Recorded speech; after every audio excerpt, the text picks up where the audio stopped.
It'd be great for the people who are new to the church, but I mean, I had been a Catholic my whole life, and I did it as an adult. Welcome to Faith in Focus with Father Tom Wilson, pastor at All Saints Catholic Church in Lakeville, Minnesota. I'm Chris Mattson, Director of Communication at All Saints, and in these conversations, Father Wilson and I break down, discuss, and talk about whatever is on Father's mind, really. Hello, Father. Hello, Chris. Always good to be with you. And we're doing things a little different this time around. Another guest to talk about a topic that's very close to home here. Indeed it is. We're grateful to have Maria Hultman here, a longtime parishioner of All Saints who is now working in human resources at the Archdiocese. But what we have her here for today is to discuss the Catechetical Institute from the St. Paul Seminary, which is an opportunity for lay people to learn teachings of the Church, especially as it's outlined in the four pillars of the Catechism.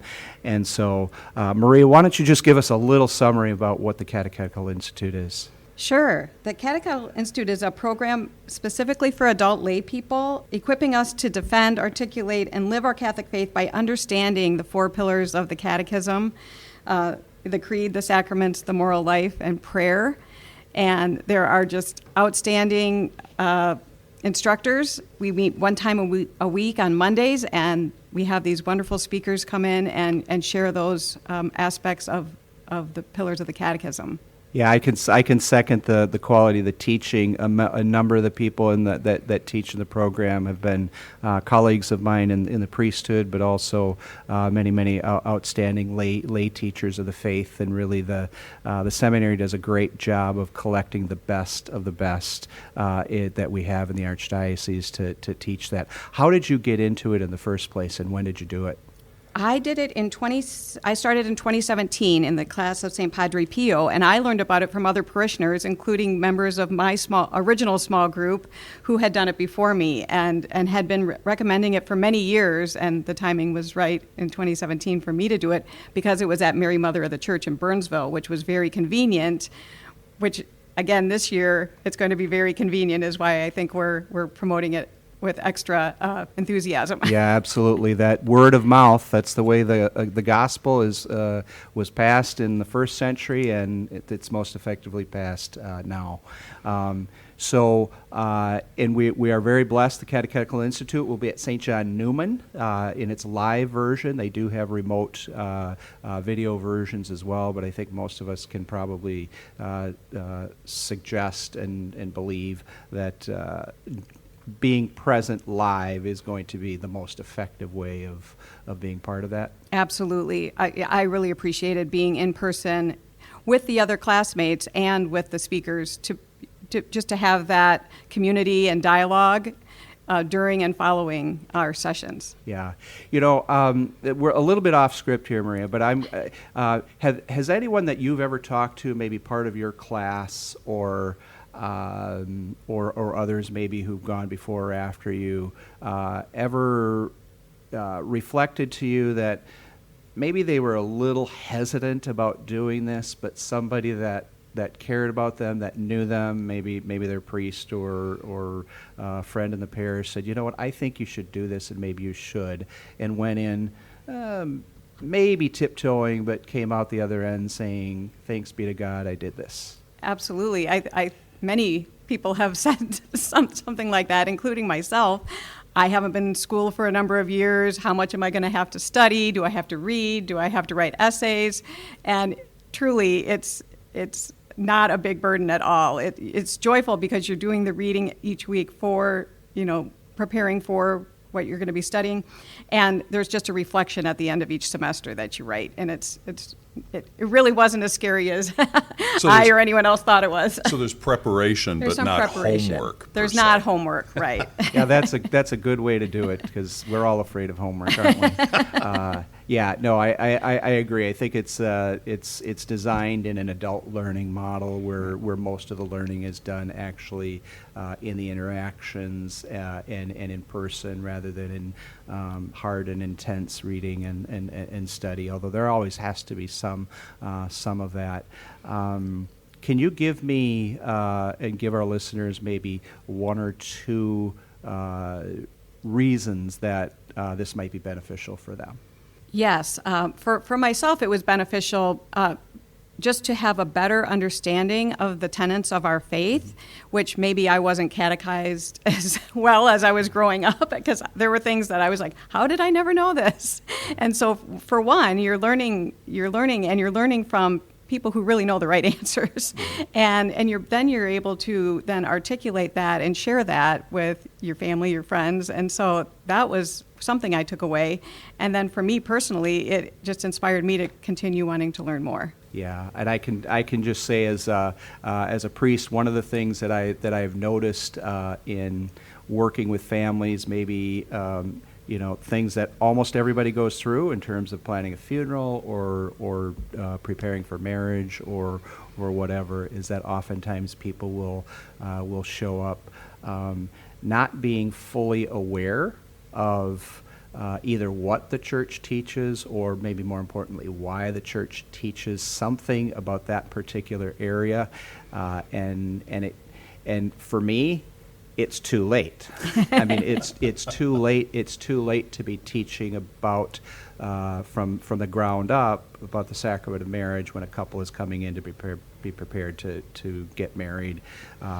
It's usually too late to explain the church's burial rites and why you don't spread ashes and all those sorts of things when you're sitting in a meeting planning a funeral. So anything that helps a person to get a greater understanding of not just the whats but the whys is going to be helpful for them personally, but I think also for the life of the community.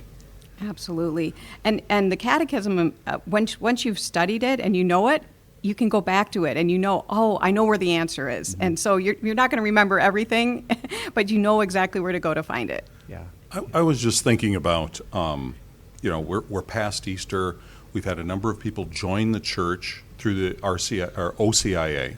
I was just thinking about somebody who really, really wants to learn more. Would this be an opportunity for someone who's gone through joining the church and kind of has that initial knowledge and education about the church? Would this be like jumping in with both feet completely? Oh, absolutely. I think it would be great. It'd be great for the people who are new to the church, but I mean, I had been a Catholic my whole life, and I did it as an adult.